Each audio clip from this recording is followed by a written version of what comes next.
అపోస్తల కార్యముల గ్రంథం 12వ అధ్యాయం.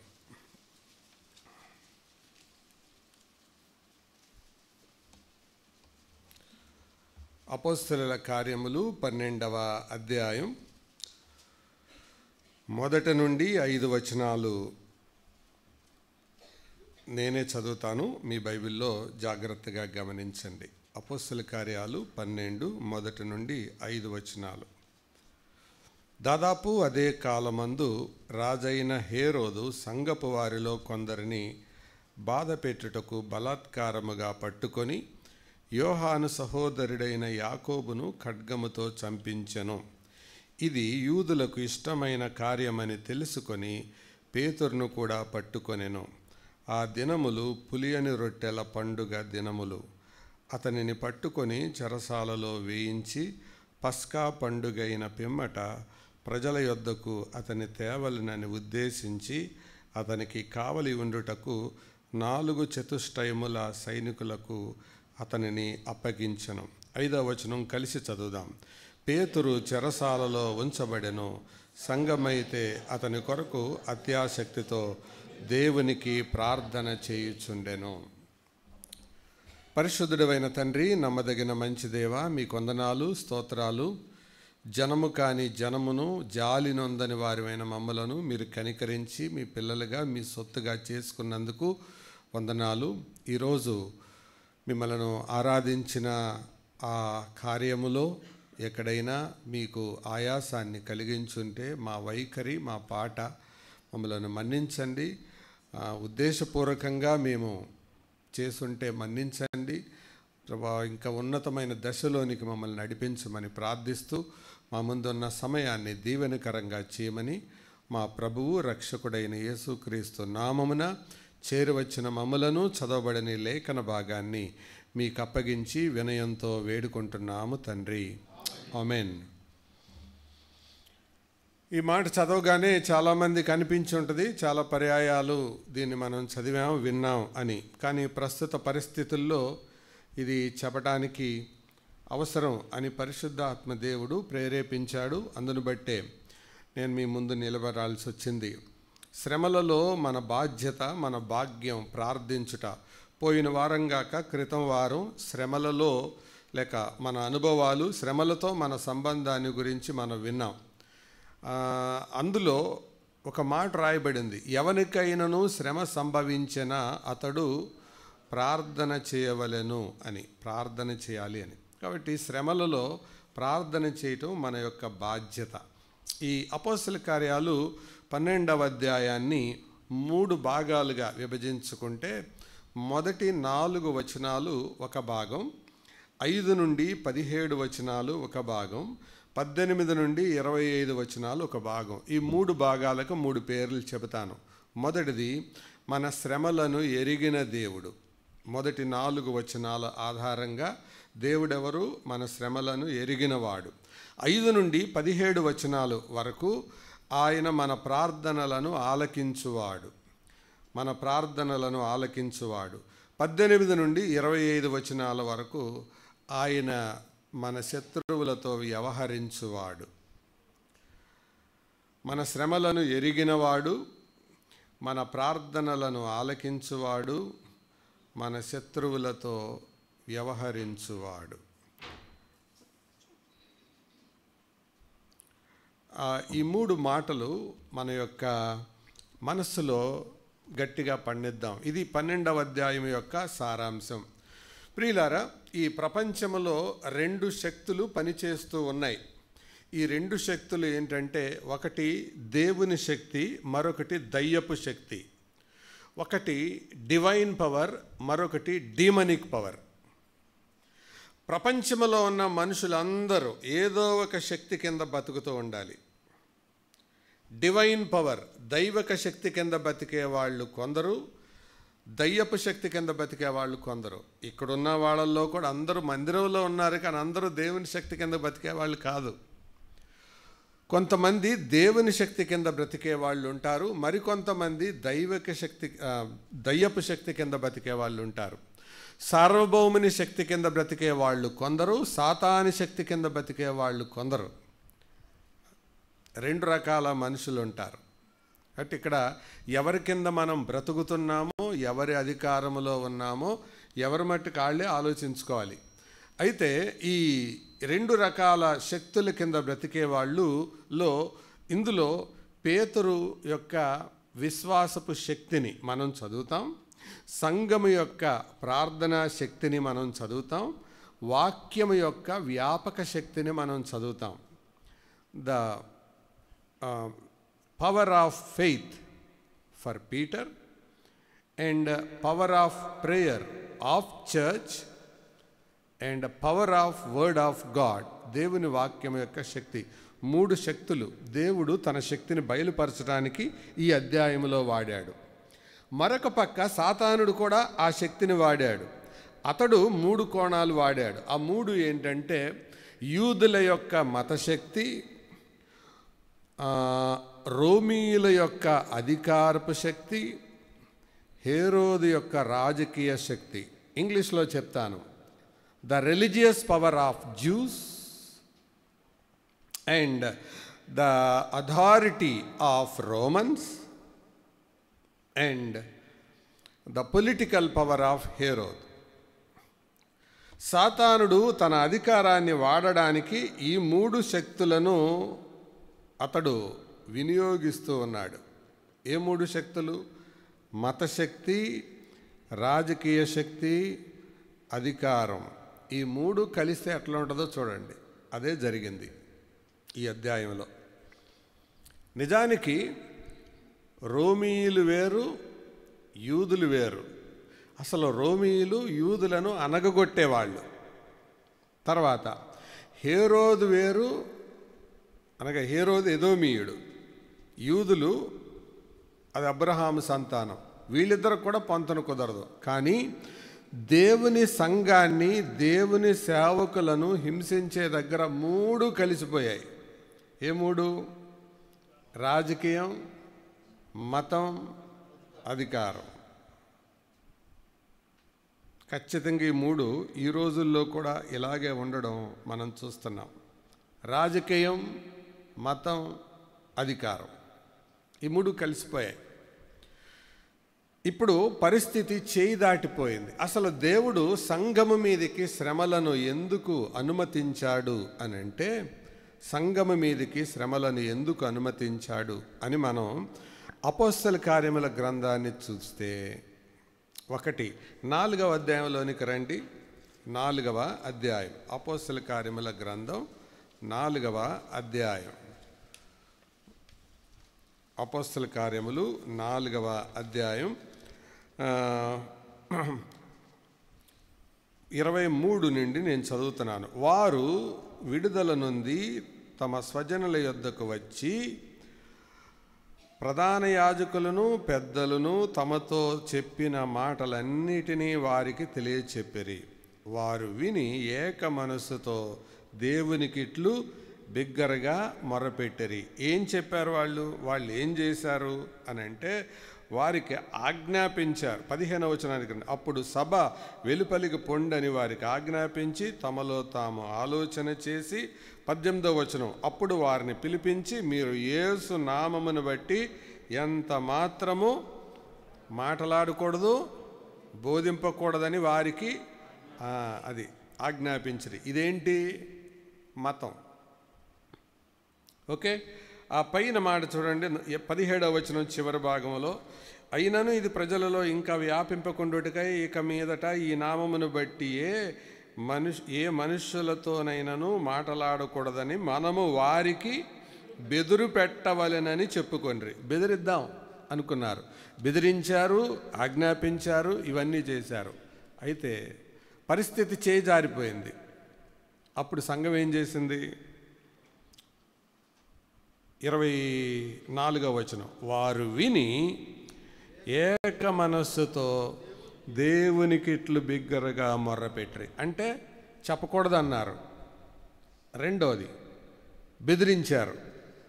కాబట్టి సంఘం ఏం చేసింది? విన్నది, విని ఏక మనస్సుతో మొర్రపెట్టింది. ఫలితం 31వ వచనంలో చాలాసార్లు మనం గుర్తుంచుకున్నాం, చదివాం కూడా. వారు ప్రార్థన చేయగానే వారు కూడి ఉన్న చోటు కంపించెను. అప్పుడు వారందరూ పరిశుద్ధాత్మతో నిండిన వారై ధైర్యముగా బోధించిరి అని. అంటే మతాన్ని రేపాడు, అయిపోయింది, అక్కడ అయింది. నెక్స్ట్ మళ్ళా 8వ వచనం 8వ అధ్యాయానికి రండి.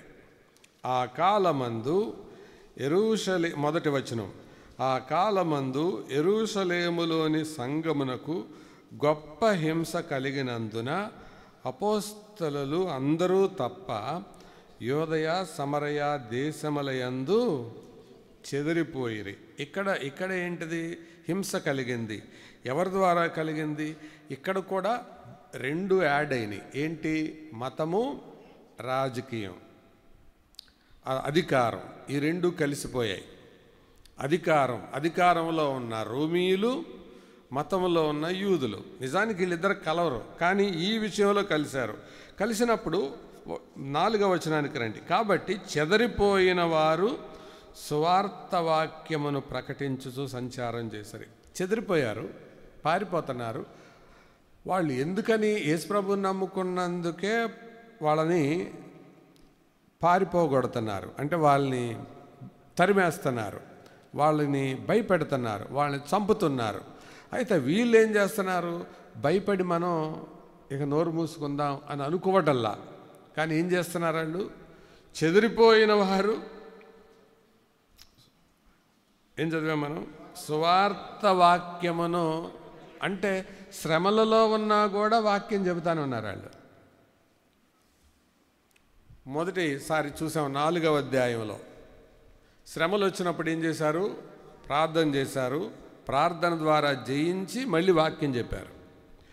8వ అధ్యాయంలో మళ్ళీ శ్రమలు వచ్చాయి. మళ్ళీ ఏం చేశారు? చెదిరిపోతున్నారు. చెదిరిపోతూ కూడా వాక్యం చెబుతానే ఉన్నారు. ఇది జరుగుతానుంది. తర్వాత 12వ అధ్యాయానికి రండి. ఈసారి దాంతోపాటు పాలిటిక్స్ కూడా కలిసినాయి, రాజకీయాలు.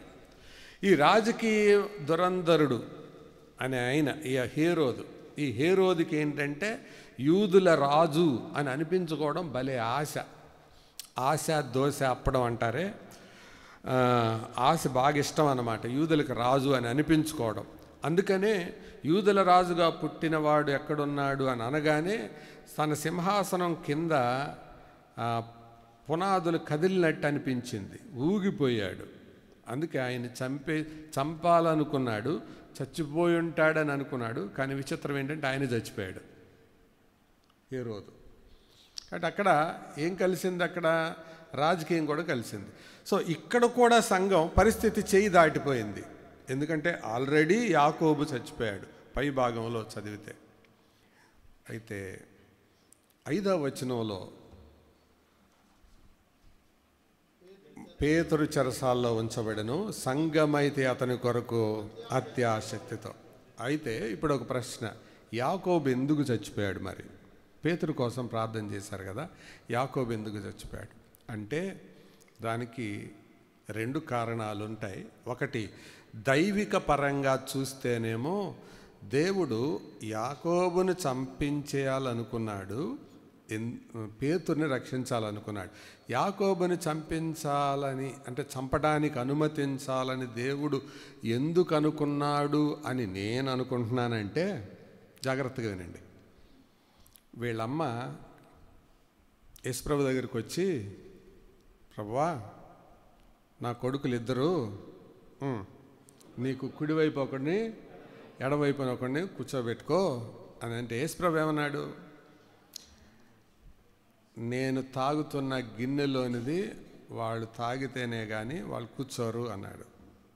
అంటే నీకు ఆశ ఉంది కదా నా పక్కన కూర్చోబెట్టి, అంటే నా పక్కన కూర్చోబెట్టుకోవడం ఉంటుంది సరదానా? అంటే అల్లా టప్ప వాళ్ళందరినీ కూర్చోబెట్టుకుంటానా? ఏ పని చేయని వాళ్ళని, ఏం కష్టపడిన వాళ్ళని వీళ్ళందరినీ కూర్చోబెట్టుకుంటానా? కాబట్టి దానికి ఒక ప్రాసెస్ ఉంది. అప్పటికి బహుశా వాళ్ళ అమ్మ ఉంటుంది అనుకుంటున్నాను నేను.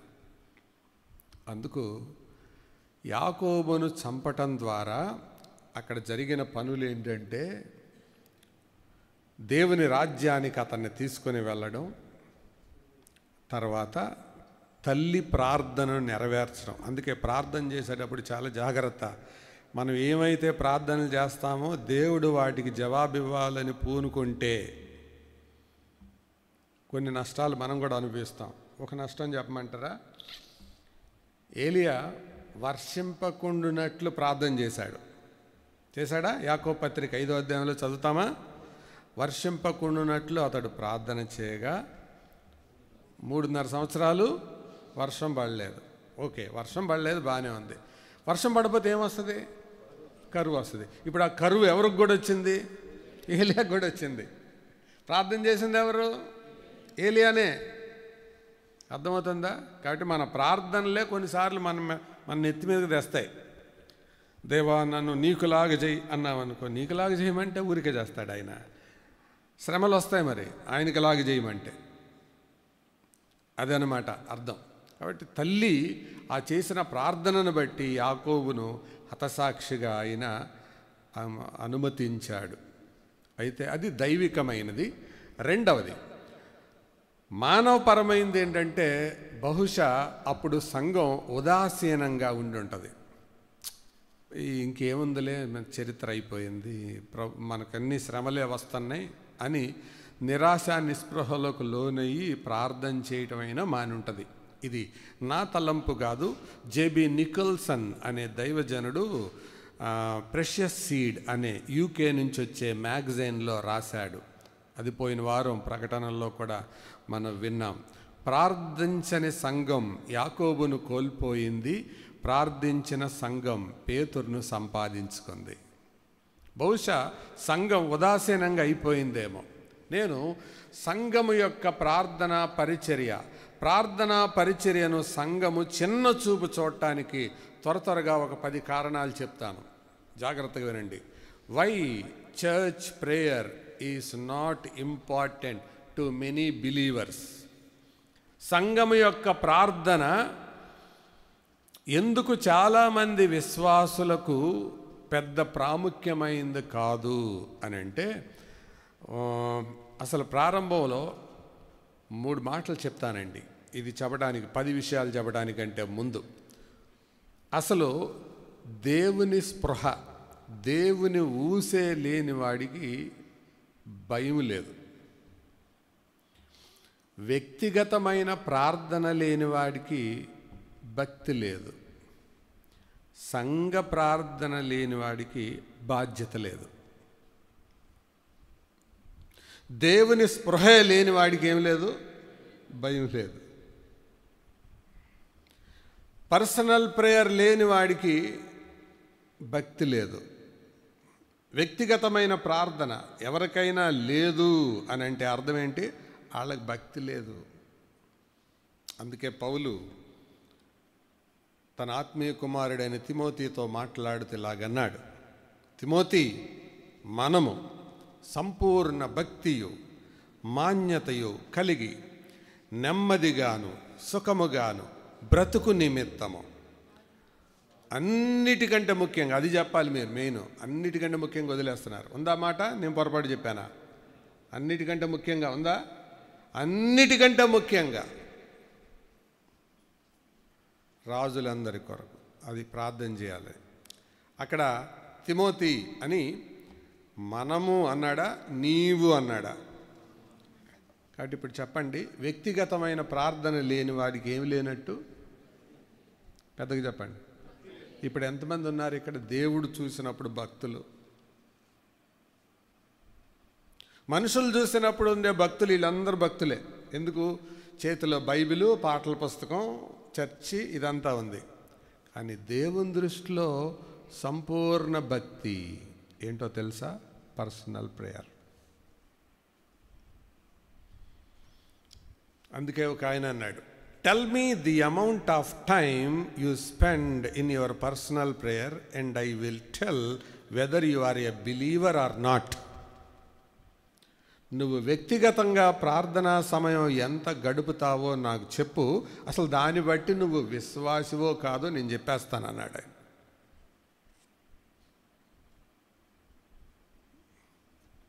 కాబట్టి మన భక్తి జీవితాన్ని చెప్పేది బయటికి మనం పాడే పాటలు కాదు, మనం చేసే ప్రసంగాలు కాదు, మనం చెప్పే సాక్ష్యాలు కాదు, మనం చేసే కార్యక్రమాలు కాదు. భక్తికి కొలమానం ఏంటో తెలుసా? పర్సనల్ ప్రేయర్, వ్యక్తిగత ప్రార్థన. అక్కడ నువ్వు ఓడిపోతే నీవు రక్షించబడినావు అన్న విషయమే ప్రశ్నార్థకం.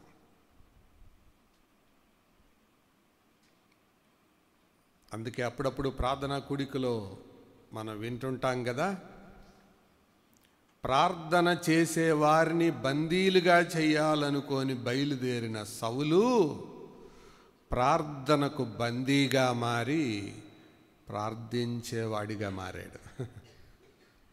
ప్రభు సంతోషం పట్టలేక ఇచ్చిన సాక్ష్యం ఏంటి? పైనుండి, ఇదిగో అతడు ప్రార్థన చేయుచున్నాడు. పరలోక మన ఖాళీ టైంలో దేవుడు మన గురించి ఏమి సాక్ష్యం ఇవ్వగలడు? ఇదిగో అతడు వాట్సాప్ చూస్తున్నాడు, ఇదిగో అతడు స్నాప్చాట్లో ఉన్నాడు, ఇదిగో ఆమె సీరియల్ చూస్తుంది. ఏమి రాయగలడు? సౌలు గురించి రాసినప్పుడు ఏమి రాశాడు?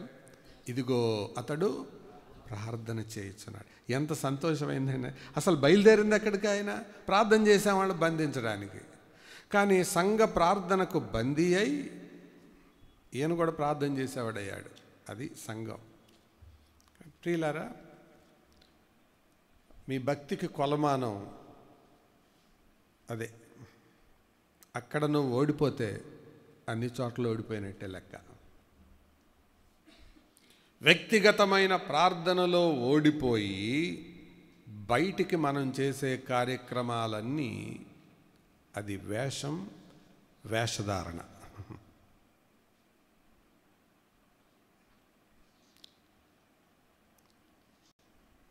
అందుకని వ్యక్తిగతంగా దేవుని సన్నిధిలో గడపాలి. ప్రార్థన అవసరం లేని యేసు ప్రభుకే రాత్రంతా ప్రార్థన చేసే అనుభవం ఉంటే ప్రార్థన మీద ఆధారపడి బతికే వాళ్ళం మనకెంత ఉండాలండి?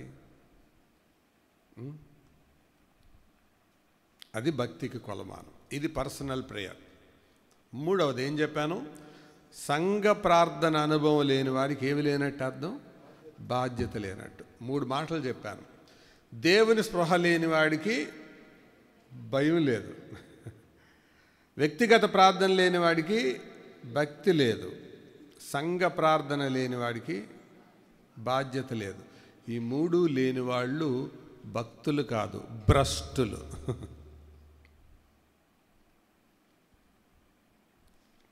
ఇప్పుడు చెప్పండి, భక్తుల భ్రష్టుల? ఫ్యాన్ అంటే ఎన్ని రెక్కలు ఉండాలి? 3 2 రెక్కల ఫ్యాన్లు ఏమైనా ఉన్నాయా? ఉంటే అవి పెళ్ళిళ్ళలో పెడతారు. అది పొడుగ్గా ఉంటుంది కదా, ఎస్ ఆకారంలో. స్టేజ్ మీదకి పనికి వస్తాయి అవి ఇంట్లోకి పనికిరావు. ఇంట్లో పెట్టుకోరు ఎవరు అట్లే, స్టేజ్కి పనికి వస్తాయి. మన క్రైస్తవ జీవితంలో ఈ 3 అనుభవాలు, దేవుని స్పృహ, దేవుడు నన్ను చూస్తున్నాడు, దేవుడు నన్ను గమనిస్తున్నాడు అనేది భయపడేలా చేస్తుంది. వ్యక్తిగతంగా ప్రార్థించటం అనేది నువ్వు భక్తి గలవాడవు అని చూపిస్తుంది. సంఘంతో కలిసి ప్రార్థన చేయటం నువ్వు బాధ్యత గలవాడవు అని చూపిస్తుంది. ఇప్పుడు చెప్పండి, బాధ్యత ఉందా మీకు? భక్తి ఉందా మీకు? భయం ఉందా మీకు?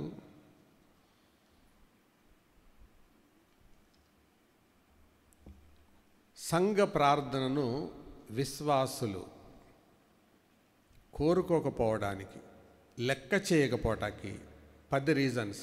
ఇది నావి కాదు, ఆర్టిఫిషియల్ ఇంటెలిజెన్స్ చెప్పిన రీజన్స్ చెప్తున్నాను నేను. ఆయ్ అంటారు కదా, ఆయ్ అంటే అదే తూర్పుగోదావరి భాష అనుకోవాకండి, ఏఐ అని అర్థం. ఏఐ అది చెప్పిన 10 రీజన్స్ చాలా చెప్పింది, నేను 10 రాశాను. వాటిలో నంబర్ 1 మొదటిది ఉదాసీనత. ఉదాసీనత అంటే ఏంటి? ఏముందలే, ఏం పెద్ద ఇంపార్టెంట్ కాదు. ఉదాసీనత అదేం పెద్ద ప్రాముఖ్యమైంది కాదు. ఇది నంబర్ 1. నంబర్ 2, రెండవది స్వయం సమృద్ధి. స్వయం సమృద్ధి అంటే నాకు కడుపులో నీళ్లు కదలకుండా ఉంటే, నా డబ్బులు నాకు వస్తూ ఉంటే, నా జీతం నాకు వస్తూ ఉంటే, నా సంపాదన నాకు వస్తూ ఉంటే ప్రార్థన చేయాలని మనసు ఏముంటుంది? లవదకీయ సంఘానికి పట్టిన జబ్బదనమాట. సెల్ఫ్ సఫిషియన్సీ, స్వయం సమృద్ధి. మూడవది అల్ప విశ్వాసం లేదా అవిశ్వాసం. వీళ్ళకి బ్లడ్లో గ్లూకోజ్ లెవెల్స్ పడిపోయినట్లుగా విశ్వాసంలో ఆ లెవెల్స్ పడిపోతాయి. ఎందుకు యేసు ప్రభువే అన్నాడు కదా మాట, అయినను మనుష్య కుమారుడు భూమి మీదకు వచ్చు నాటికి ఆ విశ్వాసము కనుగొనునా. అంటే విశ్వాసం లెవెల్స్ ఏమైపోయినాయి? అంటే విశ్వాసపు లెవెల్స్ పడిపోయినోడికి ప్రార్థన చేయాలనిపించదు, సంఘ ప్రార్థనలో పాలు పంపులు పొందాలనిపించదు. అది ఒక విసుగు పుట్టే కార్యక్రమంలాగా అనిపిస్తుంది. అందుకే ఒక దైవ సేవకుడు, ఎవరో మర్చిపోయాను నేను పేరు, ఆయన రాసిన కొటేషన్ అయితే జ్ఞాపకానికి వచ్చింది. If you neglect your prayer you are not ready for heaven. ప్రార్థన నిర్లక్ష్యం చేసే వ్యక్తి పరలోకానికి సిద్ధంగా లేడు. ఎందుకంటే లూకాసు వార్త 21:36లో తేటగా చెప్పాడు ఆయన, జరగబో వీటి నెలను మీరు తప్పించుకొని మనుష్య కుమారుని ఎదుట నిలువబడుటకు శక్తి గలవారగునట్లు మీరెల్లప్పుడూ ప్రార్థన చేయుచు మెలకువగా ఉండుడి. లూక్ 21:36. ఇది తప్పించుకోవాలంటే ఎప్పుడు మీరు ప్రార్థన చేయాలి, అది ప్రభువు చెప్పింది. ఎల్లప్పుడూ అంటే దాని అర్థం ఎప్పుడు కుదిరితే అప్పుడు, ఎన్ని అవకాశాలు దొరికితే అన్ని అవకాశాలు ప్రార్థన చేస్తూ ఉండాలి.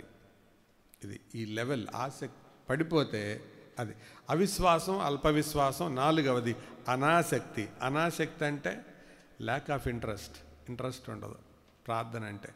చాలామందికి ప్రార్థన అనేది ఇంట్రెస్ట్ లేని కార్యక్రమం. ఎందుకు అంటే దేవుని మీదకి ట్రస్ట్ లేని వాడికి ప్రార్థన మీద ఇంట్రెస్ట్ ఉండదు. చెప్పండి, దేవుని మీద ట్రస్ట్ లేనివాడికి ప్రార్థన మీద ఇంట్రెస్ట్ ఉండదు. అనాసక్తి, అది ప్రార్థన అనేది ఒక బోరు కొట్టించే కార్యక్రమం వాళ్ళకి, బోరింగ్. ప్రార్థన నీకు బోరు కొట్టిస్తుంటే నువ్వు గుర్తుపెట్టుకోవాల్సిన సంగతి, you are not ready for heaven. ప్రార్థనా పరులుండే స్థలానికి అసలు యేసు ప్రభు కూడా ఏం చేస్తున్నాడు? ఇప్పుడు చేసే పని ఏంటి? యేసు ప్రభు మన కోసం ప్రార్థనే చేస్తున్నాడు ఆయన. అందుకే ఆయన జీవించి ఉన్నాడు. ఆ స్థలానికి ప్రార్థన చేసే ప్రభువు దగ్గరికి ప్రార్థన లేనివాడు వెళ్తాడా?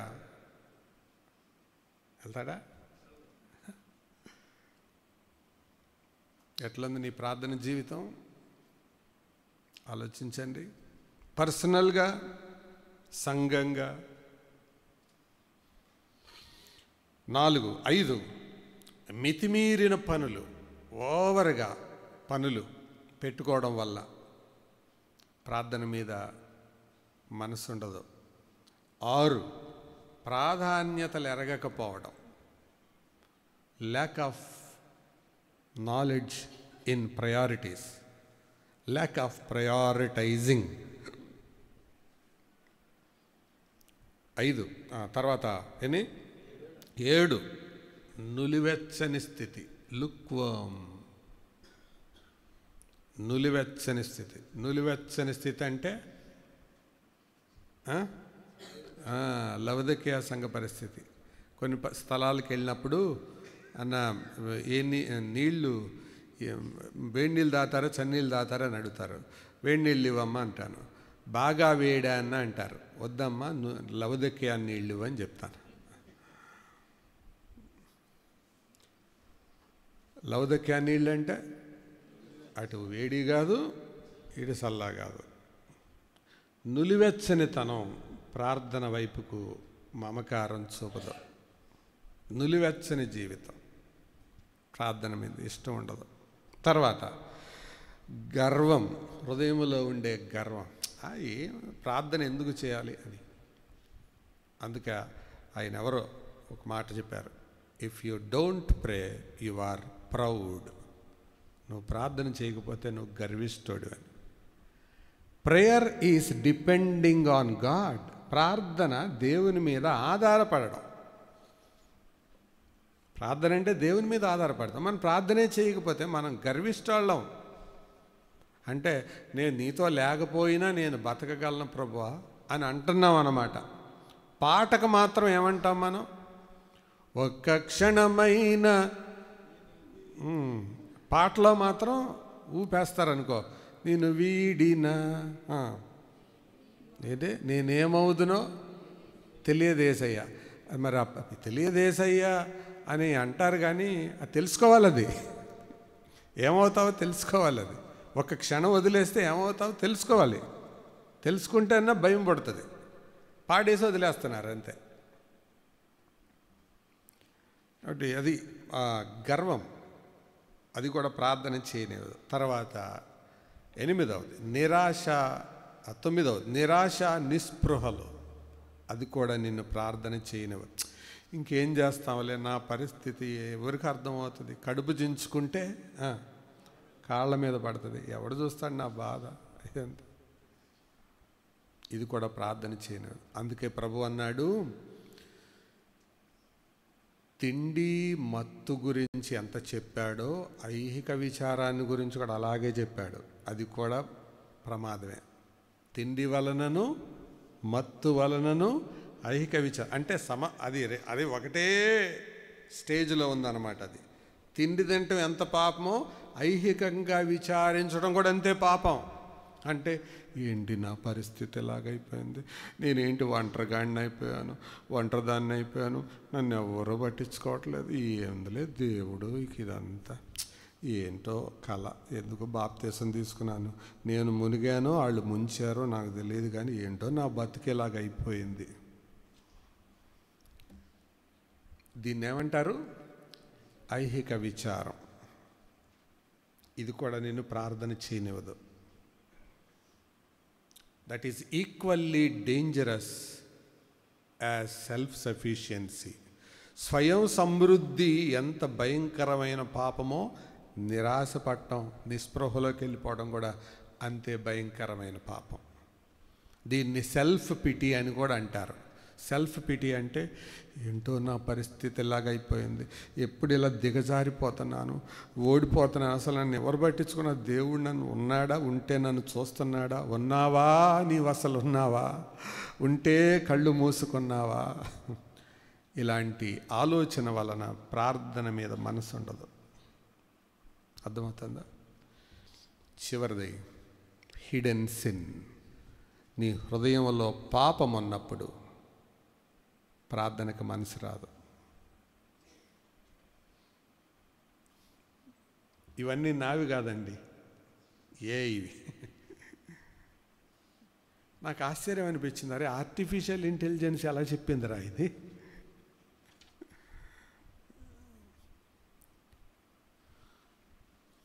ఈ దినాలు అలాంటివి.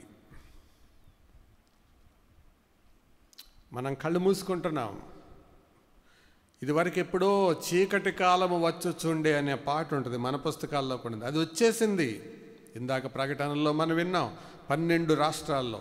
ఈ వారములో ఒక ఫ్లాష్, ఉత్తరప్రదేశ్లో భార్యాభర్తలండి, మిషనరీలు, చిన్నపిల్లలు ఉన్నారు, వాళ్ళు మీద యాంటీ కన్వర్షన్ కేసు పెట్టారు, ఆమోదించబడింది. ఇద్దరికి, భార్యాభర్తలు ఇద్దరికి 5 ఏళ్ళు జైలు శిక్ష వేశారు. ఒక్కొక్కళ్ళకి 25,000 జరిమానా విధించి. ఈ వారంలో సంగతి చెప్తున్నాను. ఇలాంటివి జరుగుతుంటే మనం కళ్ళు మూసుకొని కూర్చున్నాం.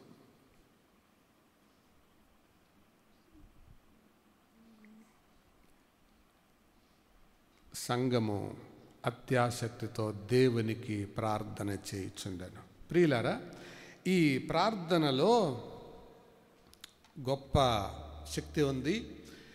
12వ అధ్యాయాన్ని 3 భాగాలుగా విభజించుకున్నాం. చెప్తారు ఒకసారి? మన శ్రమలను ఎరిగిన దేవుడు, 2 మన ప్రార్థనలు ఆలకించు దేవుడు, 3 మన శత్రువులతో పోరాడు దేవుడు, వ్యవహరించే దేవుడు ఆయన. ఇది గొప్ప ఎంకరేజ్మెంట్ సంఘానికి. మనం ఆయన పక్షంగా ఉంటే కార్యం ఆయన చేస్తాడు.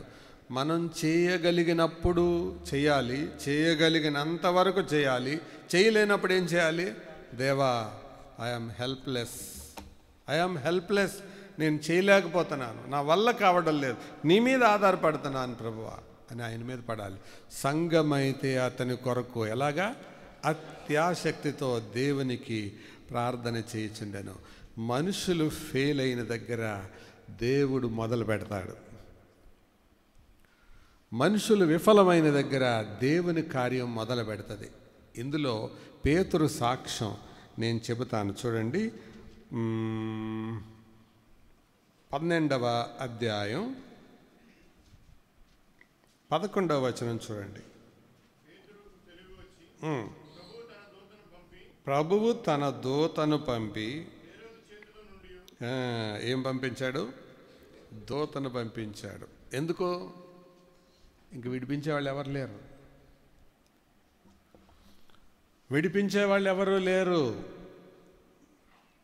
మిగతా శిష్యులు ఎవరిదైనా ప్రాణమే కదా, అందరు దాక్కున్నారు. ఎదురు తిరగడానికి భయం. యాకోబుని చంపించాడు, పేతురుని చంపైపోతున్నాడు, ఇంకెవరూ లేరు. అందుకు ప్రభు ఏం చేశాడు? నా సంఘం ప్రార్థన చేస్తుంది, గో అన్నాడు. ఎస్ లార్డ్ అని దూకేశాడు. ఎవరు? దూత. తన దూతను పంపి 10వ వచనానికి కూడా రండి. మొదటి కావలిని 2వ కాలని దాటి పట్టణంకు పోవు ఇనుప గవని వద్దకు వచ్చినప్పుడు దానంతట అదే తెరుచుకొనెను. వారు బయలుదేరి దాటిన వెంటనే దూత 7వ వచనం, ఇదిగో ప్రభువు దూత, ఇదిగో అన్న ఇంగ్లీష్ బైబిల్ ఉంది ఎవరి దగ్గరన్నా? బిహోల్డ్ అని ఉందా? ఇదిగో ప్రభువు దూత. ప్రియులారా, దేవుడు తన దూతను పంపించాడు. ఇది చదువుతుండగా దేవుని యొక్క శక్తి ఎంత గొప్పదో, ఆయన ప్రజల పక్షంగా ఆయన చేసిన పని ఎంత గొప్పదో ఇది చదివే అనుకుంటా. ఈ అనుభవం పొందిన పేతురే ఉత్తరం రాశాడు సంఘానికి. ఏం రాశాడు? చదువుదాం రండి. పేతురు మొదటి పత్రిక, సంఘానికి పేతురు రాసిన ఉత్తరం, మొదటి అధ్యాయం 12వ వచనం.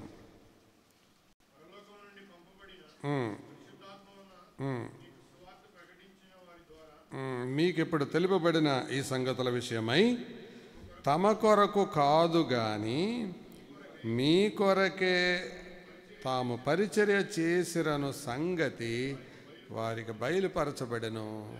దేవదూతలు ఈ కార్యములను, అంటే దేవుని దూతలు పరిచారకులుగా విశ్వాసులకు ఇవ్వబడ్డారు అని పేతురుకి అర్థమైంది.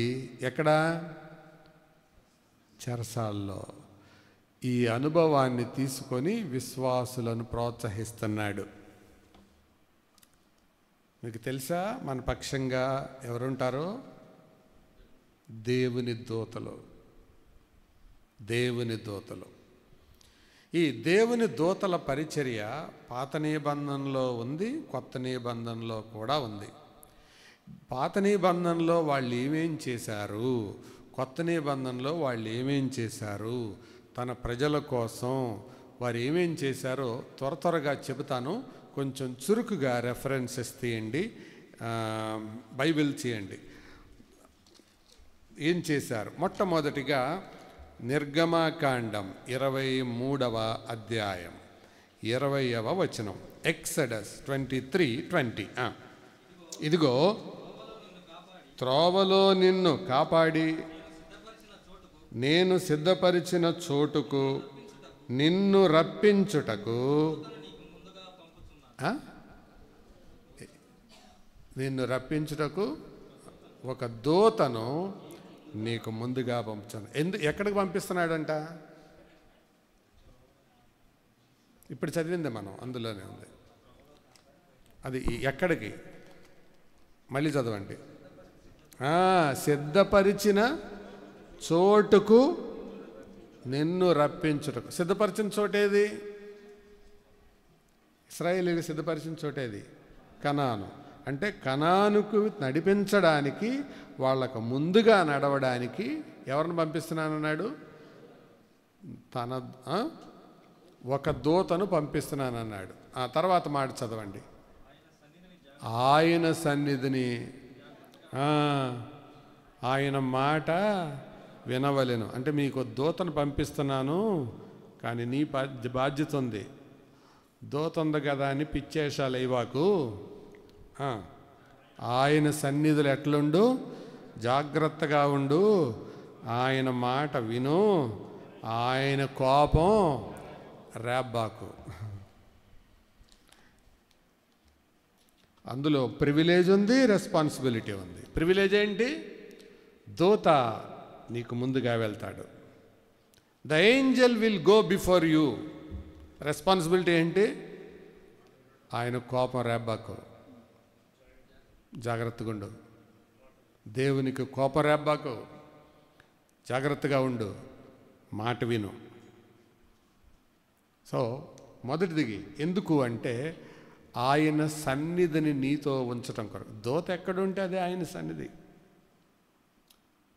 తర్వాత 33వ అధ్యాయానికి రండి. 33 2వ వచనం.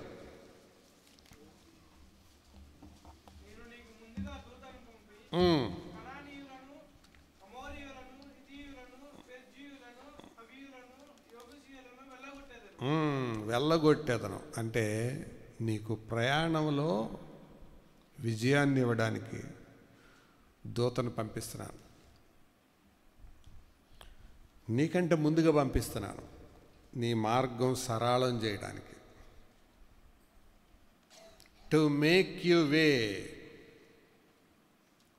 దేవుడు తన దూతను తన ప్రజలకు మార్గాన్ని సరళం చేయడానికి, ముందుగా ఉండే శత్రువులందరికీ వాళ్ళని ఓడించడానికి. లేకపోతే ఇటుకలు చేసే ఇశ్రాయేలీలు కత్తులు తీసుకొని ఈ యుద్ధాల్లో ఆరితేరిన ఆ జనాంగాలతో యుద్ధం చేయగలరా? ఎవరు చేశారు ఆ యుద్ధం? దేవుని దూత, the Angel of the lord, దూతను పంపించాడు. ఓకే, తర్వాత సంఖ్యాకాండంలోకి రండి. 22వ అధ్యాయం. సంఖ్యాకాండం 22వ అధ్యాయం 25వ వచనం. 22, 25.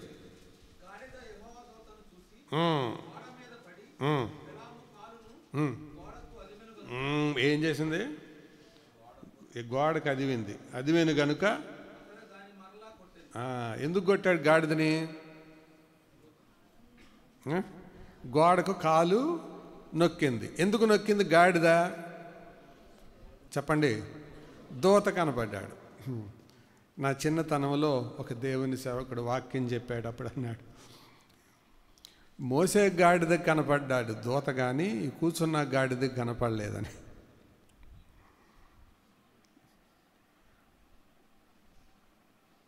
వాస్తవమే, గాడిద చూసింది దూతనే, కానీ పైన కూర్చున్న వాడికి దూత అర్థం కాల.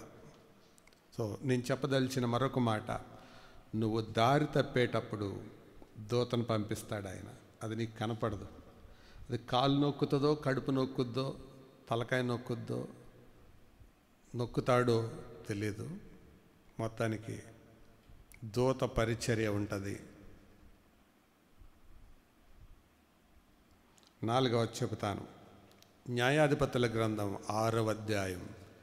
న్యాయాధిపతులు 6:22.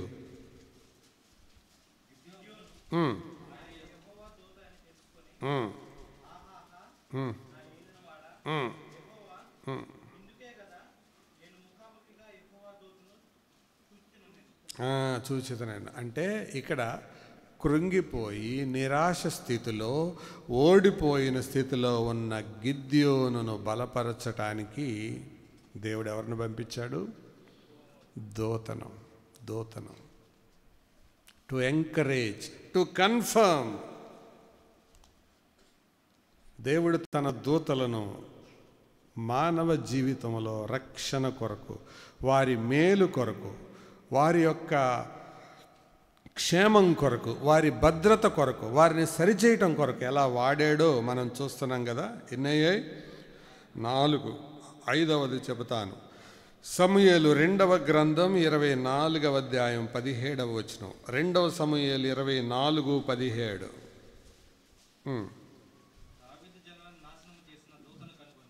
దావీదు జనులను నాశనము చేసిన దూతను కనుగొని. చాలు. అంటే తీర్పు తీర్చడానికి పంపించాడు, శిక్ష విధించడానికి పంపించాడు. దూతలను దేవుడు అందుకు కూడా వాడాడు. చెప్పండి ఒకసారి, దేనికి వాడాడో? సిద్ధపరిచిన చోటుకు నడిపించడానికి, మార్గము సరళం చేయడానికి, దారి తప్పిన వ్యక్తిని దారిలోకి తేవడానికి, కృంగిపోయినప్పుడు బలపరచడానికి, శిక్ష విధించడానికి దూతలను వాడాడు. 2వ దినవృత్తాంతముల గ్రంథం 32వ అధ్యాయం.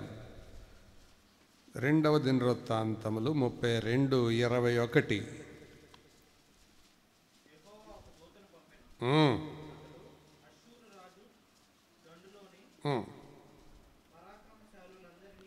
అందరినీ, అధికారులను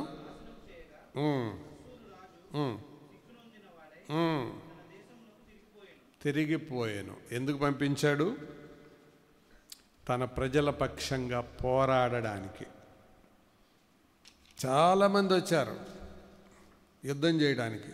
చేతులు ఎత్తేశాడు రాజు. ఆ ఉత్తరం తీసుకొని దేవుని సన్నిధిలో పెట్టి, దేవా ఏం చేయగలం మేము, అల్పులో నాయన, నంబర్కి తక్కువ, ఇంతమంది వస్తే మేమేం చేయగలం అని అన్నాడు. అప్పుడు దేవుడు అన్నాడు, నీకెందుకు వర్రీ, యు బీ మెర్రీ అని చెప్పి దూతను పంపించాడు. ఆ ఒక్క దూత అశ్షూరాజు, ఒక్కడే దూత అశ్షూరు సైన్యం మొత్తాన్ని సిగ్గునొందిన వాడే, శత్రువు సిగ్గుపడేలాగా చేశాడు. అంటే వారి పక్షంగా పోరాడడానికి పంపించాడు. The angel fought for his people. 7వదిగా ఆదికాండం 24వ అధ్యాయం. ఆదికాండం 24 7వ వచనం చూడండి.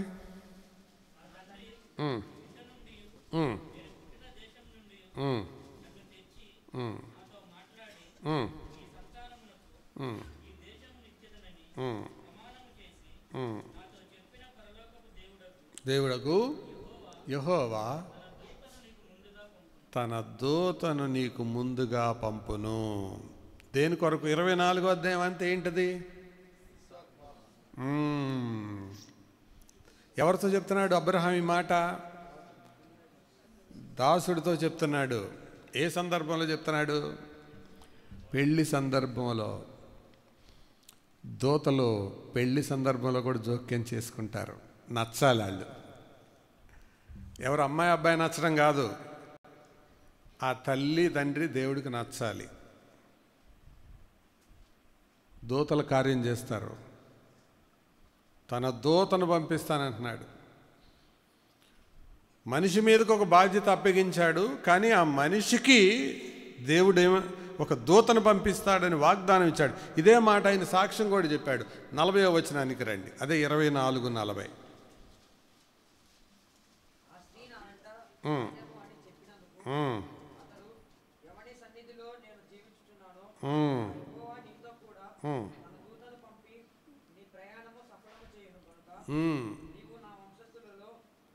చాలు చాలు, థ్యాంక్ యూ. అంటే వాళ్ళతో తన సాక్ష్యాన్ని పంచుకుంటున్నాడు ఈ పెద్ద దాసుడు.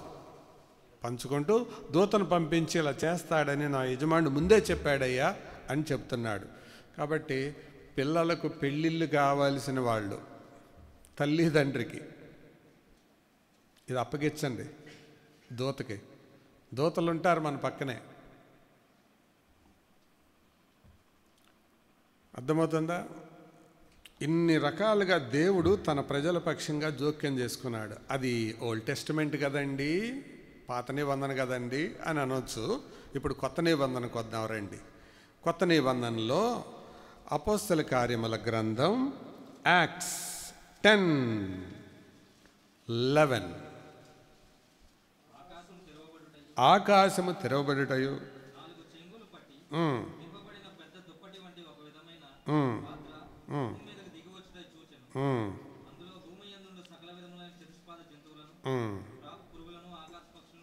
ఓకే 14వ వచనం కూడా చూడు.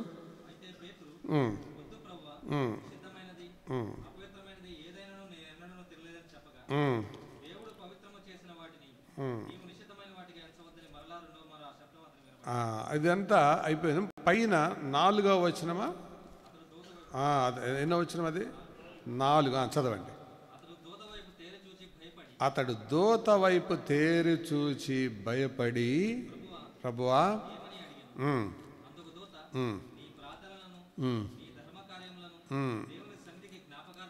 చేరినవి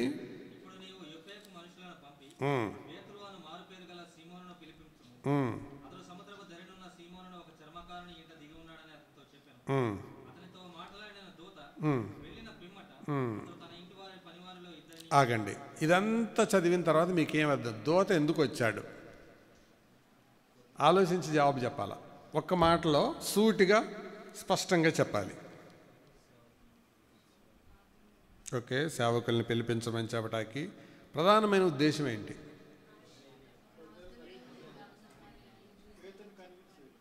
కన్విన్స్ చేయడానికి, బోధించబడటానికి. వెరీ గుడ్, మీరు చెప్పేవన్నీ కరెక్టే. Very good. ప్రోత్సహించడానికి గుడ్.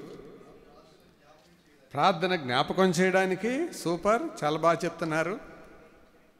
రివీల్ చేయడానికి, రక్షణ పొందడానికి, అంతే కదా. ఇవన్నీ ఎందుకు జ్ఞాపకం చేస్తుంది? ఇదంతా పేతుర్ని పిలిపించుకాయా అని ఎందుకు చెప్తున్నాడు? ఎవరు రక్షణ వాక్యం చెబుతారో నేను చెప్పగలనే కానీ నేనైతే రక్షణ వార్త చెప్పలేను. ఎందుకంటే మాకు ఆ ఎక్స్పీరియన్స్ లేదు. రక్షణ మీకు అవసరం, మాకు అవసరం లేదు. కాబట్టి అవసరం లేనివాడిని నేనేం చెప్తాను రక్షణ సువార్త? కాబట్టి రక్షణ సువార్త చెప్పే ఆయన ఒక ఆయన ఉన్నాడు. ఎవరైనా? పేతురు. కాబట్టి ఆయన పిలిపించుకో, ఆయన వస్తాడు, నీకు చెప్తాడు. అర్థమైందా? అందుకే దూతలకు ఇవ్వలేదు ఆయన. అందుకే రాశాడు మాసిలమణి గారు ఆ పాట, దేవదూతలకును లేని దైవజనుని సేవ. దేవదూతలకు కూడా లేదు ఆ సేవ. ఎంత గొప్ప సేవ! రక్షణ సువార్త వినిపించడం కొరకు పిలిపించుకో అని అతని రక్షణలో దూత జోక్యం చేసుకున్నాడు. పేతురికి దూతలతో టచ్ ఉంది కాబట్టి దూతల గురించి పత్రికలో రాశాడు. ఎందుకు? కొర్నేలి ఇంటికి వెళ్ళినప్పుడు చెప్పాడు, అయ్యా ఇది స్టోరీ, నేను ప్రార్థన చేసుకుంటున్నాను, దూత వచ్చాడు, ఇలా పిలిపించమన్నాడు, అందుకు నేను పిలిపించాను, నువ్వు వచ్చింది మంచిది, రక్షణ వార్త చెప్పు అంటే చెప్పాడు. సో ఇది మనసులో పడింది. 12వ అధ్యాయంలో పేతురు జైల్లో పడ్డాడు. పేతురు జైల్లో పడ్డప్పుడు మళ్ళీ ఏం చేశాడు? మళ్ళీ సంఘం, ఆయన నిద్రపోతున్నాడు, సంఘమేమో ప్రార్థన చేస్తుంది. ఇక్కడ ఆలోచించి జవాబు చెప్పండి. పేతురు ఎందుకు నిద్రపోతున్నాడు? రేపు చచ్చిపోతాననగా.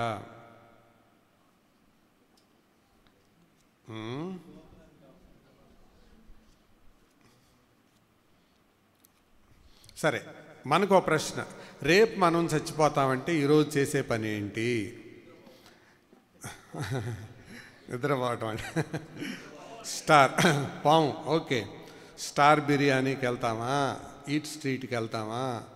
లేకపోతే సమృద్ధికి వెళ్తామా? ఎక్కడికి వెళ్తాం? రేపు చచ్చిపోతామంటే ఈరోజు చేసే పని ఏంటి?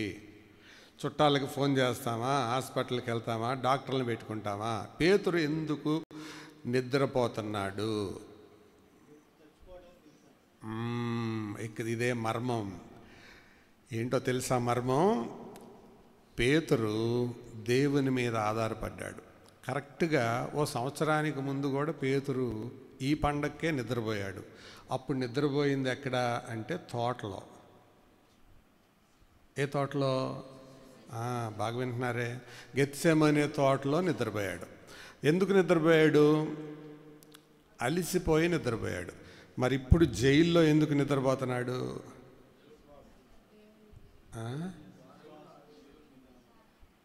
నాకెందుకు భయం అని నిద్రపోతున్నాడు. ఆ నిద్ర ఈ నిద్ర రెండుసార్లు నిద్రే. అయితే తోటలో పోయిన నిద్రేమో అవిశ్వాసపు నిద్ర, జైల్లో పోయిన నిద్రేమో విశ్వాసపు నిద్ర. పేతురు ఊరికే వెళ్ళి ఇంటర్వ్యూ చేద్దాం. పేతురున్నా, రేపు చచ్చిపోతానంటే ఎందుకు అసలు నీకు భయము లేకుండా, బెదురు లేకుండా అంత బాగా నిద్రపోతున్నావు అని అంటే, నిద్రపోవటానికి 2 కారణాలు. ఏంటో తెలుసా? మొదటి కారణం నా ప్రభు, ఆయన దగ్గర నేర్చుకున్నాను నేను. ఎక్కడ నేర్చుకున్నావు పేతురన్న? అదే ఓడలో మేమంతా కలిసి వెళ్తున్నాం, తుఫాను కొట్టింది, పడవ ఊగిపోతూ ఉంది, మేమేమో బెంబేలు పడుతున్నాం, కేకలేసాం. అప్పుడు మా యజమానుడు ఉన్నాడు, లేచి గద్దించాడు, మమ్మల్ని కోప్పడ్డాడు. సో అప్పుడు అర్థమైంది తుఫాను వచ్చినప్పుడు నిద్రపోవాలని. అన్న మాకు తుఫాన్లో నిద్ర పట్టదన్న, చర్చిలో బాగా నిద్ర వస్తుంది అని అంటే, అప్పుడు అది కూడా చెప్తాను వినండి. జైల్లో నాకు నిద్ర ఎందుకు వచ్చిందంటే, నాకు కూడా మీకు లాంటి అదురోడిని, భయమోడిని. నన్ను కూడా తీసుకొని వెళ్ళి సిలువేసేస్తారని, యేసు ప్రభుతో అరెస్ట్ చేస్తారని, అసలు ఆయన ఎరగనని అబద్ధం ఆడేటంత అదురోడిని నేను. సరే అన్న, అర్థమయ్యేలాగా చెప్పు, ఎలాగ నిద్రపోయావు అంటే, వారు పిచ్చివాళ్ళకులారా, మీరు వాక్యం సరిగ్గా చదవరా, ఒకసారి తీయండి యోహాను సువార్త అని అంటాడు. తీయండి మీరు కూడా, 21వ అధ్యాయానికి రండి.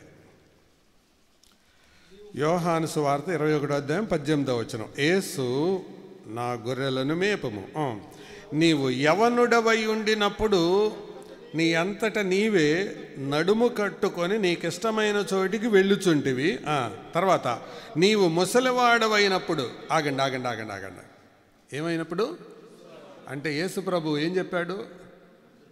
నంబర్ 1, నువ్వు ముసలివాడు అవుతావు, పట్టుకున్నాడు ఆ మాటని.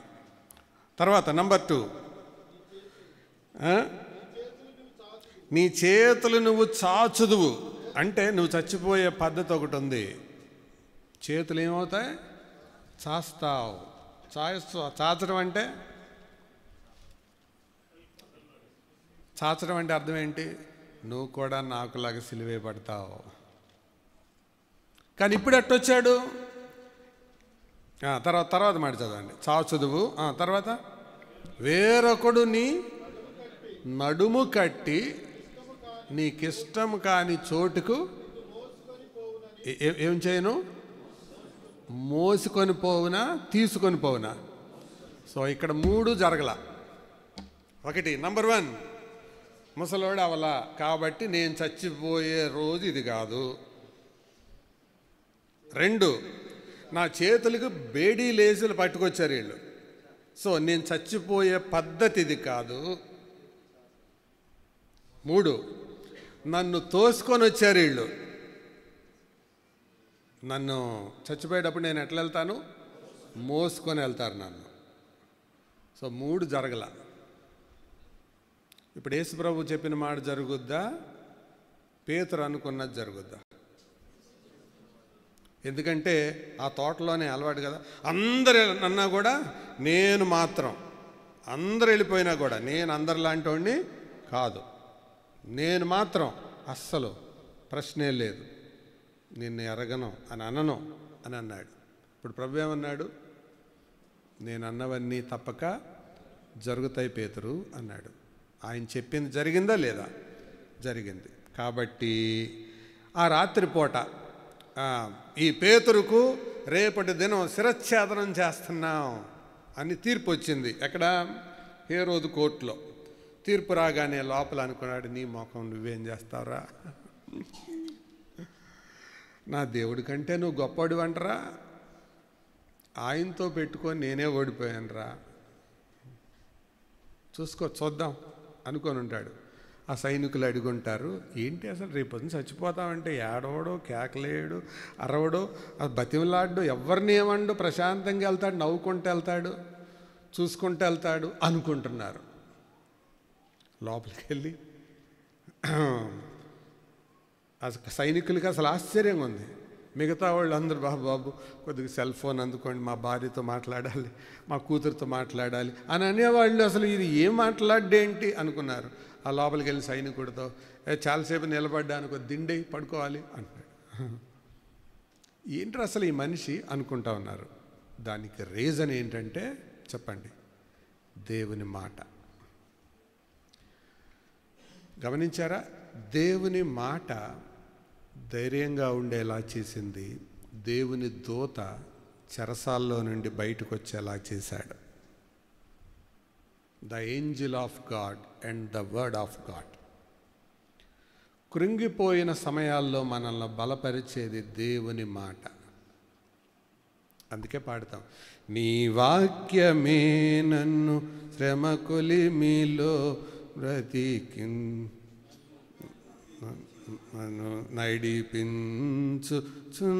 నడిపించుచున్నది.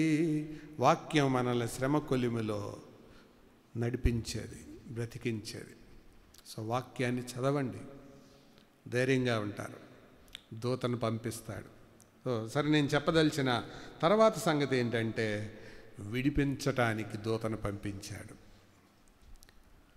10వ అధ్యాయంలో రక్షించడానికి జోక్యం చేసుకున్నాడు. 12వ అధ్యాయంలో విడిపించడానికి దూతను పంపాడు. తర్వాత దూతను ఇంకా ఎందుకు పంపించాడో చెప్తాను. ప్రకటన గ్రంథం 22వ అధ్యాయం 6వ వచనం. ప్రకటన 22:6.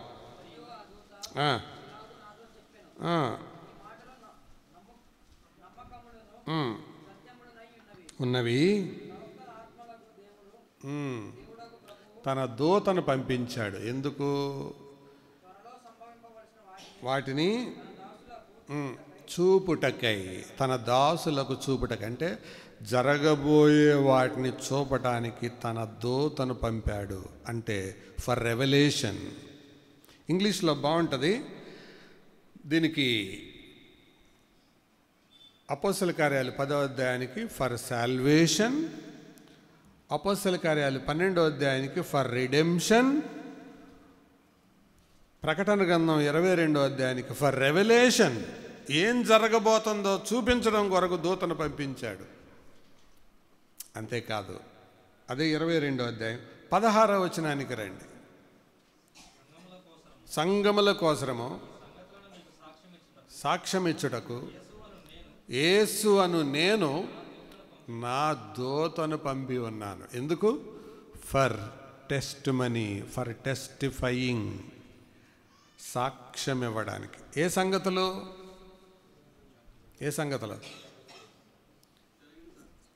జరిగినవా, జరగబోయేవా? జరగబోయే సంగతులను.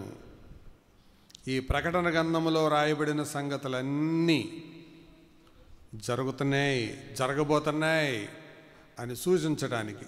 ఇప్పుడు చెప్పండి, యేసు ప్రభు చెబితేనే తప్పకుండా జరుగుతాయి. ఆ యేసు ప్రభు చెప్పింది కాకుండా మళ్ళీ ఏమంటున్నాడు ఆయన? నా దూతను పంపించాను. నా మాటల్లోనే సున్నా పొల్లు తప్పిపోదంటున్నాడు కదా. దానికి తోడు మళ్ళీ దూత వచ్చాడు. దూత వచ్చి ఏం చేస్తున్నాడు? మళ్ళీ సాక్ష్యం ఇస్తున్నాడు. జరుగుతుందా, జరగదా? జరుగుతుంది. గమనించండి, ఇశ్రాయేలు దేశం ఒంటరైపోతుంది, అమెరికా కూలిపోతుంది. యేసు ప్రభు రాకడలోపు జరగాలి. రష్యా, చైనా, కొరియా ఇవన్నీ ఒక పవర్ లాగా ఏర్పడతాయి.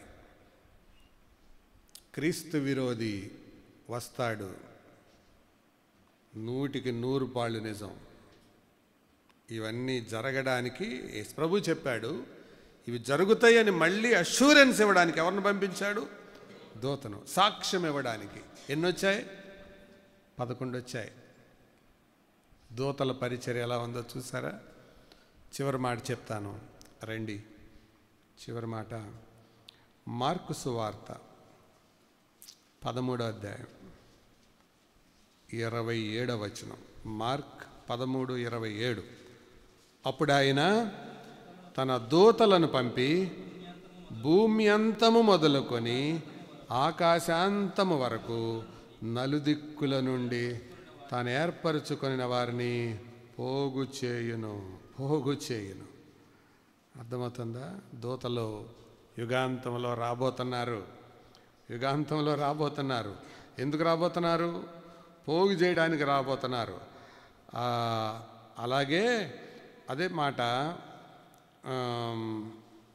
మత్తయి సువార్తలో కూడా కనపడుతుంది. చూడండి, మత్తయిలో కూడా మనం చదువుతాం. 24వ అధ్యాయం 31వ వచనం. 24:31. పంపును.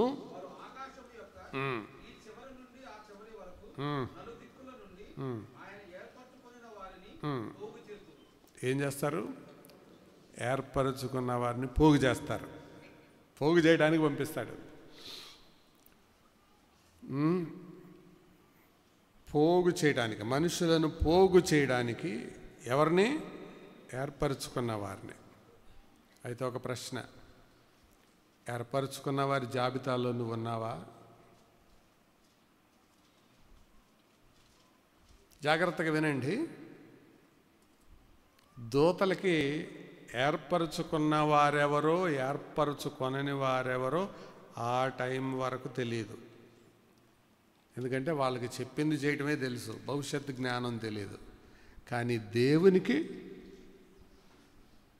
ఈ చిన్న గుంపులో ఏర్పరచబడిన వారెవరో ఏర్పరచబడని వారెవరో కూడా తెలుసు. మన మధ్యలో ఎవరు ఏర్పరచబడ్డారో ఎవరు ఏర్పరచబడలేరు ఆయనకు తెలుసు. దేవునికి ముందు తెలుసు, దూతలకు అప్పుడు తెలుసు. ఆ పని దేవుని సేవకులకు అప్పగించలా. ఎవరికి అప్పగించారు? దేవదూతలకు అప్పగించారు. ఎందుకు? దేవుని సేవకులకు అప్పగించారు అనుకోండి, జరిగేదేంటి? అన్నా వందనాలు, నేను అదే చర్చికి సరిగ్గా రాకపోయినా దశంభాగం ఇచ్చేవాడిని కదన్నా అంటారు. అంటే అన్న ప్రభువా కనీసం ఆయన కొంచెం చూడిన ఆయన అంట. ఈ మొహవాటం కేసులన్నీ లేకుండా ఏకంగా ఎవరికి అప్పగిస్తున్నాడు ఆయన? దూతలారా మీరు చూసుకోండి, వీళ్ళని పంపిస్తే లెక్కలు మారతాయి, అందుకని you take care of them. So దూతలు వచ్చి ఏం చేస్తారు? నన్ను వదిలేసి వెళ్తున్నావు అనే లోపే తీసుకెళ్ళిపోతారు. అర్థమవుతుందా? సో దూతల పరిచర్యది. నా ప్రశ్న ఒకటే, దేవుని ఏర్పాట్లో నువ్వు ఉన్నావా?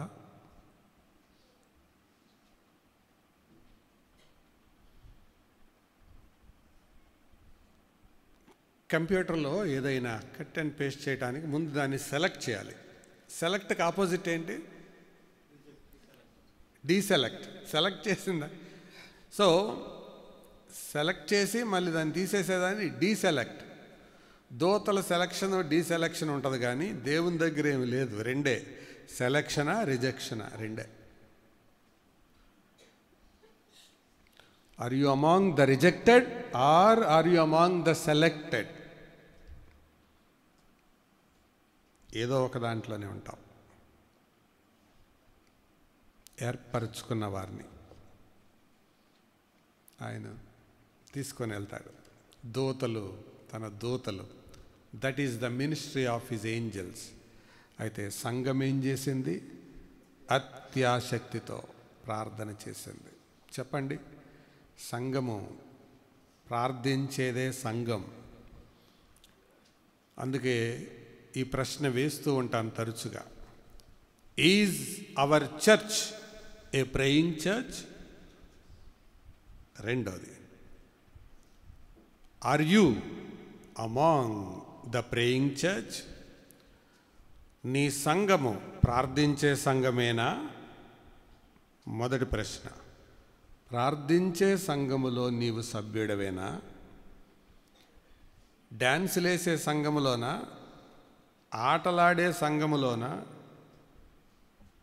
ఆకర్షణలు చేసే సంఘములోనా? ప్రార్థించే సంఘములోనా? నేటి దినాల్లో సంఘం అంటే సంతలాగా అయిపోయింది. సంఘం, దాని యొక్క శక్తి, దాని ఉనికి, దాని ప్రభావం, ఇట్స్ గ్రేట్. ప్రార్థించే సంఘమేనా? ప్రార్థించే సంఘములో నీ ఒక సభ్యుడివేనా? అయితే ఏర్పరచబడినవాడు. దీనికి నీ దగ్గర జవాబు లేకపోతే చెప్పలేం. సెలక్షనా, డీసెలక్షనా, రిజెక్షనా? సంఘమైతే అతని కొరకు అత్యాసక్తితో దేవునికి ప్రార్థన చేయించుండను. దేశాన్ని చీకటి కమ్ముకుంటుంది. సంఘముగా మనపై ఎంత బాధ్యత ఉంది, ఎంత ఆసక్తిగా ప్రార్థన చేయాలి, ఎంత కడుపు చించుకోవాలి, హృదయాన్ని చింపుకోవాలి, ఆయన పాదాల మీద పడాలి. ఏమీ లేదు. నీ ప్రార్థన లేమికి ఇందాక చెప్పిన 10 కారణాలా? అయితే జాగ్రత్త. భద్రగిరి జోసెఫ్ గారు రాసిన పాట, ప్రార్థన చేయని సోమరులు పరితపింతురు ప్రభునెదుట. దీనికి నేను ఒక కొటేషన్ యాడ్ చేస్తున్నాను. ప్రార్థన చేయడానికి టైం లేదనే వాళ్ళు నరకంలో ప్రార్థించడానికి కావలసినంత టైం దొరుకుద్ది మీకు. ఇక్కడ అంటారు ఏమని? ప్రార్థన చేయడానికి టైం లేదండి. అలాగే బతుకు. నరకంలో బోల్ టైం, అసలు టైం అంతా అసలు గడవదు. టైం క్షణం ఒక యుగంగా గడిచిపోతూ ఉంటుంది. భయంకరమైన స్థితి. అందుకే ప్రార్థన చేయి. ఇంకా ఏర్పరచబడిన వారి జాబితాలో నీ ఉంటే ఇప్పుడైనా ప్రభు వైపుకు తిరుగు. ప్రభు నామమును బట్టి ప్రార్థన చేయువాడెవడో వాడు రక్షింపబడును. రక్షింపబడిన వాడెవడో వాడు ప్రార్థన చేయను. ప్రార్థించే అనుభవం కలిగిన వాడెవడో వాడు ప్రభువు రాకడలో ప్రత్యక్షమగును. 3 మాటలు చెప్పాను. చెప్పండి. మొదటి మాట, ప్రభు నామమును బట్టి ప్రార్థన చేయవాడెవడో వాడు రక్షించబడతాడు. రక్షించబడిన వాడెవడో వాడు ప్రార్థన చేస్తాడు. ఆ ప్రార్థించేవాడెవడో వాడు ప్రభు రాకడలో ప్రత్యక్షమవుతాడు. ఇవన్నీ బైబిల్లో ఉన్నవే, కాకపోతే అర్థం అవడానికి పొడిపొడిగా చెప్పాను. ప్రభు నామమును బట్టి ప్రార్థన చేయవాడెవడో వాడు రక్షింపబడును. రెఫరెన్స్ చెప్తారా ఎవరైనా?